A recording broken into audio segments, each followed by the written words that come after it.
Hello, my friends. Today we got a question in from one of our students about motivation. Let's take a look at the question from Leroy. Leroy, thank you very much for sending this in. Leroy asks, what are some things that helps to keep you focused or motivated to get past your past and get to a high level in your life?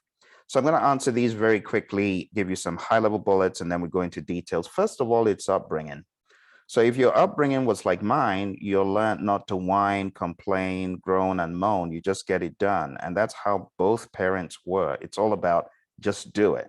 Secondly, attitude. My upbringing contributed to my attitude. For the most part, I had a positive mental attitude growing up.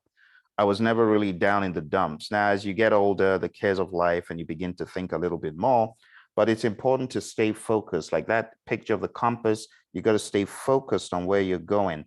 You have to channel a positive mental attitude.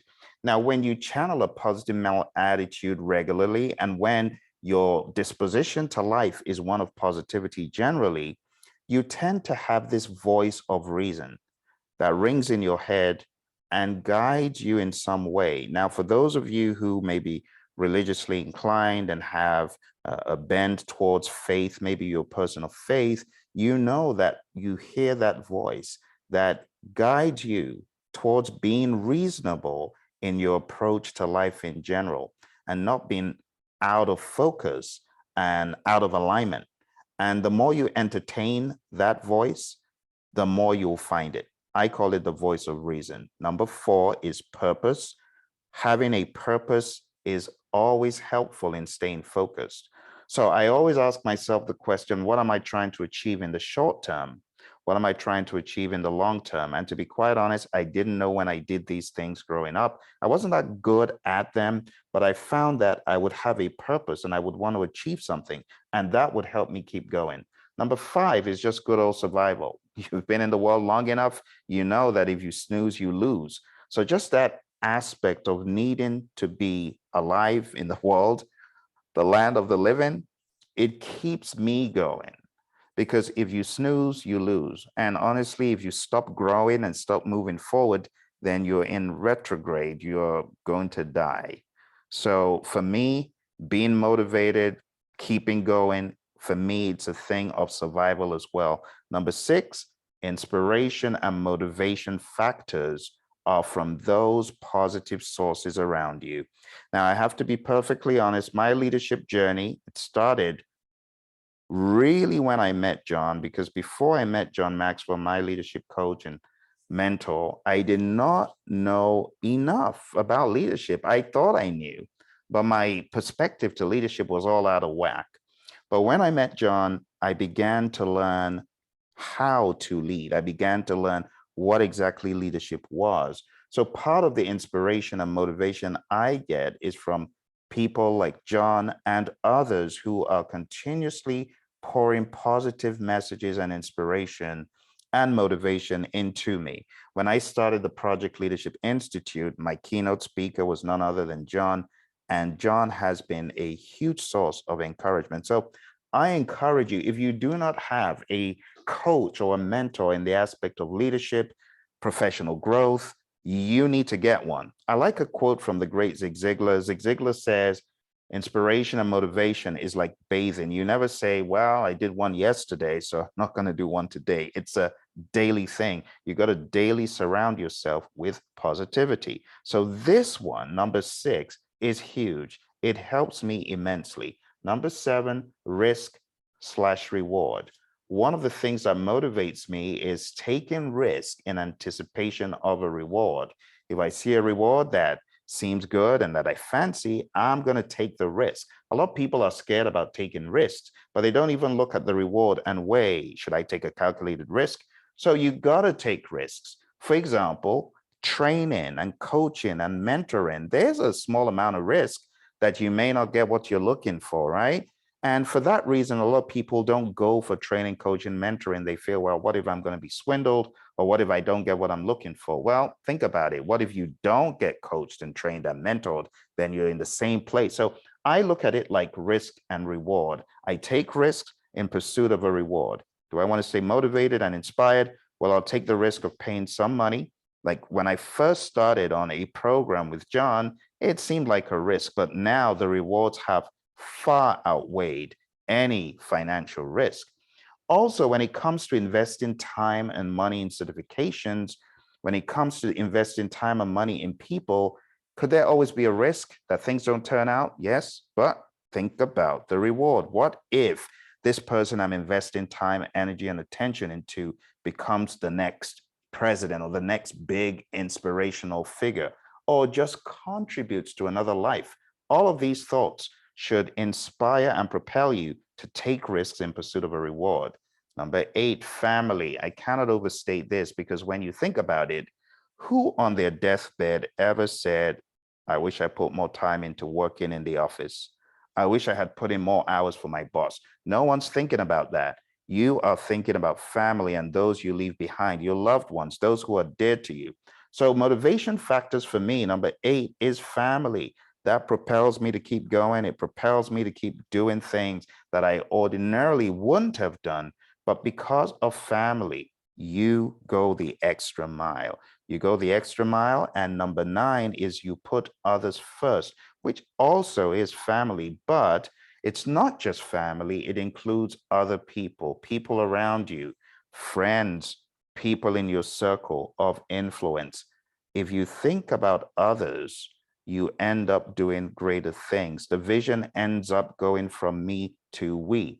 Even on the street, the hungry person you see on the road, if you think about those people first, I tell you, it is motivational and inspirational.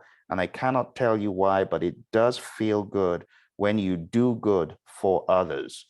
When I teach the topic, how to be a real success, we have R for relationships. And that's the first thing. Relationships is all about people. If you want to be a real success, you have to put people first. You have to equip people. You have to have a positive mental attitude to be your best. And of course, leadership, be an inspiration to others. Number 10, legacy. Part of what drives me and inspires me, I think about my legacy. What do you want people to say of you when you're gone? But that's not even the important question. The more important question is, what do you want to be known for? What value do you want to leave for people? What value do you want to leave for your family, your kids, significant other, relations, so on and so forth? So these thoughts and ideas are just a snippet of what propels me. Now, for those who don't know, we have the Project Leadership Institute, which is a body of like-minded individuals. We meet on a regular cadence, and we have these weekly sessions where we get inspired and motivated towards our definite chief aims. If you want to be part of that, you want to keep growing, visit projectleadershipinstitute.com. It's not a wide, massive group. We're very selective in who we advertise and speak to about the Leadership Institute. But one of the things we do is we focus on vision and mission. We delineate between the two so that you have a vision statement for yourself, the same way companies do, and a mission statement for yourself. And I tell those who work with me, your mission may at first be something totally different from what it ends up morphing into. Have a personal mission statement as well as your personal vision statement. Here's an example from Andy Andrews of his personal mission statement. These mission statements and vision statements help you have, one, the vision, an overarching idea, and two, a mission statement as to how you will achieve that vision. Andy Andrews says to inspire positive change through teaching and coaching to create opportunities for today's youth, to encourage, engage, and equip others. You already know where this guy's going, where he's headed. That's the power of your mission statement. You see the number of vehicles he's mentioning to help him get to whatever his vision is. I would advise you to have a personal mission statement. Make sure you address what is important, where you want to go in life, what the best looks like for you, how you want to act, and what kind of legacy you want to leave behind. Thank you once again, Lyra, for the question. I hope this helps you. One more thing I would say before leaving is, if you're finding it hard to stay focused, use the concept of Kanban, a personal Kanban board with things that you need to do, things that are in progress or doing, and things that are done will help you. I also advise you to have a weekly checklist, a vision evolution of sorts. What do you envision the next 3 months to be? Force yourself to do these things and write them down. What is your mission target for the next week? What is your growth target? What about your professional goals? When you commit to these and you write them down and you become intentional about them, you find the realization downstream. It does happen.